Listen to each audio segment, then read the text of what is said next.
আমন্ত্রণ বিশ্ব বাংলার সঙ্গে আছে আমি রেজাউল হাসান। শুরুতেই সংবাদ শিরোনাম। ফ্রান্সে বাংলাদেশিদের আশ্রয় আবেদনের হার কমেছে জানিয়েছে দেশটির সুরক্ষা দপ্তর।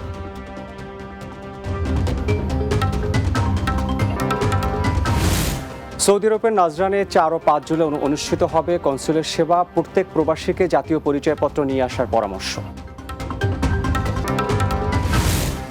এবং ইতালির বিভিন্ন শহরে বাড়ছে বাংলাদেশিদের সড়ক দুর্ঘটনায় আহতের সংখ্যা। নিয়ম নীতি না মানাকে দায়ী করছেন কমিউনিটি নেতারা।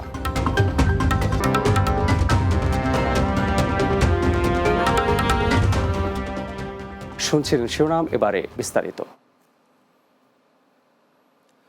2024 সালে ফ্রান্সে বাংলাদেশিদের আশ্রয় আবেদন উল্লেখযোগ্য হারে কমেছে। ফ্রান্সের শরণার্থী ও রাষ্ট্রহীন ব্যক্তিদের সুরক্ষার দপ্তর অফরার বার্ষিক প্রতিবেদনে এ তথ্য উঠে এসেছে।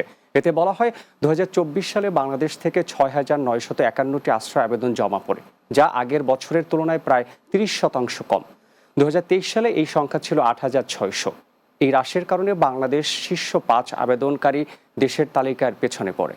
এদিকে ফরাসি গণমাধ্যম বলছে, বাংলাদেশ দমন-পীড়ন, দারিদ্র্য ও জলবায়ু পরিবর্তনের কারণে আশ্রয় প্রার্থীর সংখ্যা বেড়েছিল। তবে 2024 সালের 5 আগস্ট শেখ হাসিনার সরকারের পতনের পর পরিস্থিতি বদলেছে। নতুন সরকার দায়িত্ব নেওয়ার পর রাজনৈতিক দমন কমায় আশ্রয় আবেদনও কমে গেছে। যদিও এখন আওয়ামী লীগের অনেক নেতাকর্মী ভারত ও অন্যান্য দেশে অবস্থান করছেন, তাই এর প্রভাব আগামী বছরের পরিসংখ্যানে বোঝা যাবে। সৌদি আরবের নাজরানে বসবাসরত প্রবাসী বাংলাদেশিদের আগামী 4 ও 5 জুলাই শুক্র ও শনিবার কনসুলের সেবা দেবে বাংলাদেশ কনসুলেট জেনারেল জেদ্দা। আবহাওয়া প্রতিনিধি এম ইব্রাহিম খলিল জানান, দেশটির ফয়সালি এলাকায় ফ্লোরিডা ইন হোটেলে এ কনসুলের সেবা দেওয়া হবে। দুদিনই সকাল 8টা থেকে বিকাল 5টা পর্যন্ত এই সেবা দেওয়া হবে। সেবাসমূহের মধ্যে রয়েছে পাসপোর্টের আবেদন গ্রহণ, মেয়াদ উত্তীর্ণ ডিজিটাল পাসপোর্টের রিইস্যুর আবেদন গ্রহণ, ওয়েজার্নার্স কল্যাণ বোর্ডের সদস্যপদ নিবন্ধন চলবে। এর পাশাপাশি সোনালী ব্যাংকের অ্যাকাউন্ট খোলা, প্রবাসী কার্ড বিতরণ, পাসপোর্ট ডেলিভারি ও ট্রাভেল পারমিট প্রদান সহ থাকবে অন্যান্য সেবা। কনসুলের সেবা নেওয়ার সময় প্রত্যেক প্রবাসীকে জাতীয় পরিচয়পত্র বা জন্ম নিবন্ধনের ফটোকপি সাথে নিয়ে আসার জন্য অনুরোধ করেছে কনসুলেট অফিস। ইতালির বিভিন্ন শহরে উদ্বেগজনক হারে বাড়ছে প্রবাসী বাংলাদেশিদের সড়ক দুর্ঘটনার ঘটনা। অসতর্কতা ও নিয়ম না জানার কারণে প্রতিনিয়ত প্রাণ হারাচ্ছেন অনেকে। এ বিষয়ে সচেতন থাকার আহ্বান জানিয়েছে ইতালিতে নিযুক্ত বাংলাদেশের রাষ্ট্রদূত এটিএম রকিবুল হক। ইতালি ব্যুরো চিফ শাওন আহমেদের পাঠানো তথ্য প্রতিবেদনে বিস্তারিত। একটি মুহূর্তের অসতর্কতা এবং তা বদলে দিতে পারে জীবনের পুরো গল্প। ইতালির কাম্পানিয়া বিভাগ সহ বিভিন্ন শহরে প্রবাসী বাংলাদেশিরা প্রায় সড়ক দুর্ঘটনার শিকার হচ্ছেন। গত কয়েক মাসে প্রাণ হারিয়েছেন অনেকেই, আর চিকিৎসাধীনও রয়েছে অনেকে। বিশেষ করে সাইকেল বা অন্যান্য 2 চাকা বিশিষ্ট আরোহীদের মধ্যে দুর্ঘটনার সংখ্যা বেশি। ভবিষ্যতে এই ধরনের দুর্ঘটনা এড়াতে ইতালিস্থ বাংলাদেশের রাষ্ট্রদূত এটিএম রকিবুল হক পরামর্শ দিয়েছেন প্রবাসীদের। সম্প্রতি লক্ষ্য করা যাচ্ছে যে বাংলাদেশিরা যারা ইটালিতে বিভিন্ন শহরে, বিশেষ করে কাম্পানিয়া রিজিয়নে বিভিন্ন রকম সড়ক দুর্ঘটনার শিকার হচ্ছে। ইতিমধ্যে অনেকে প্রাণ হারিয়েছেন এবং অনেকে চিকিৎসাধীন রয়েছে বলে আমরা জানতে পেরেছি। এসব দুর্ঘটনা এড়ানোর ক্ষেত্রে আমি মনে করি প্রবাসীরা আরেকটু সতর্কতা অবলম্বন করতে পারে। যেরকম সাইকেল চালানোর ক্ষেত্রে সাবধানতা অবলম্বন করা যেতে পারে, সড়কের নিয়মকানুন মেনে চলতে পারে। আর বিশেষ করে সাইকেল চালানোর ক্ষেত্রে মোবাইল ফোন ব্যবহার থেকে আমাদেরকে বিরত থাকা উচিত। আর আরেকটা বিষয় গুরুত্বপূর্ণ, সেটা হচ্ছে রাতের বেলায় যখন আমরা সাইকেল চালাবো তখন আলোর প্রতিফলন ঘটে এরকম পোশাক আমরা যেন পরি। তাহলে যারা অন্যান্যরা যারা হচ্ছে গাড়ি চালাবে বা অন্য যানবাহন চালাবে তারা যেন আমাদেরকে শনাক্ত করতে পারে।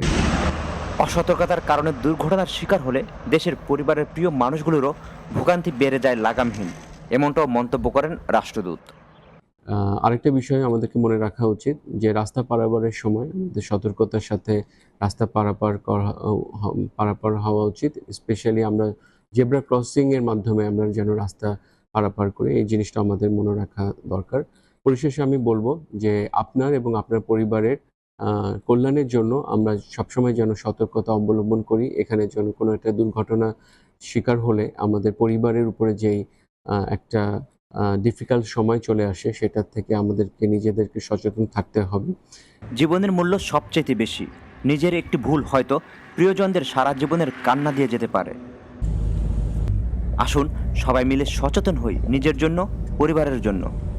Shaon Ahmed, Bangla TV, Italy. বিশ্ব বাংলা নিচ্ছে ছোট্ট বিরতি, ফিরে এসে অন্যান্য সংবাদের সঙ্গে আরও থাকছে। চীনের কুনমিংয়ে অনুষ্ঠিত হলো চীন দক্ষিণ এশিয়ার মেলা, অংশ নিলেন বাংলাদেশ সহ দক্ষিণ এশিয়ার ব্যবসায়ীরা।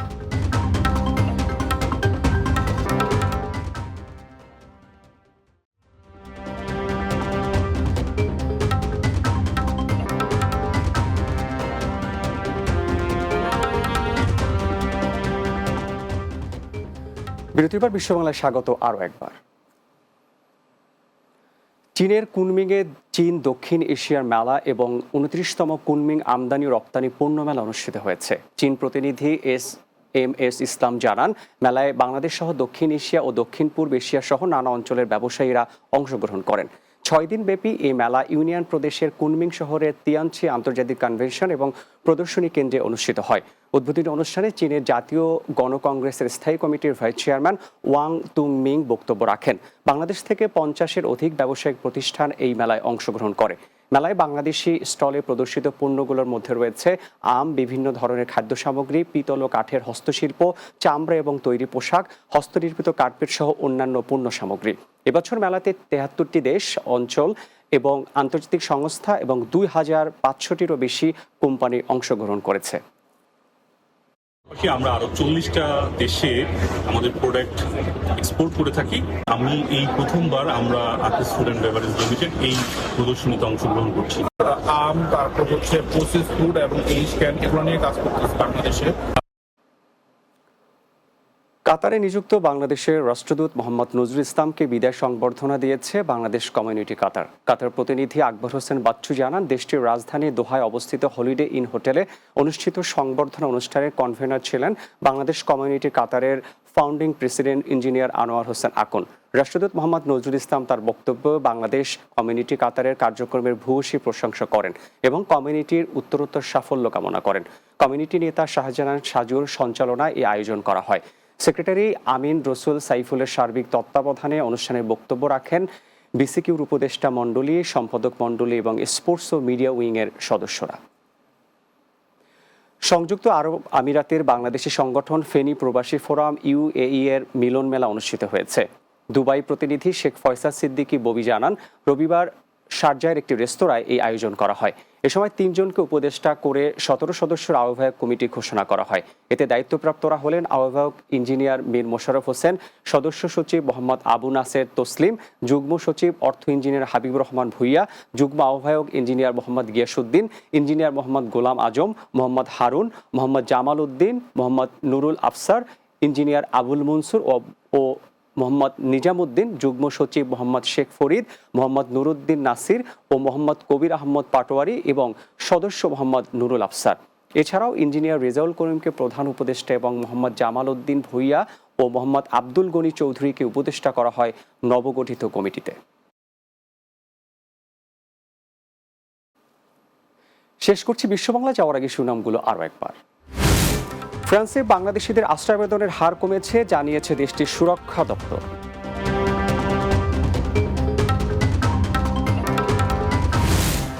সৌদি আরবের নাজরানে 4 ও 5 জুলাই অনুষ্ঠিত হবে কনসুলের সেবা, প্রত্যেক প্রবাসীকে জাতীয় পরিচয়পত্র নিয়ে আসার পরামর্শ।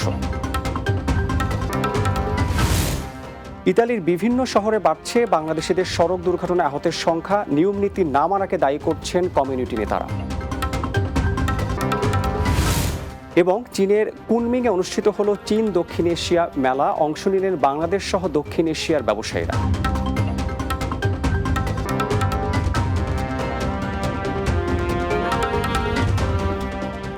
এই ছিল বিশ্ব বাংলা। এতক্ষণ সঙ্গে থাকার জন্য ধন্যবাদ সবাইকে।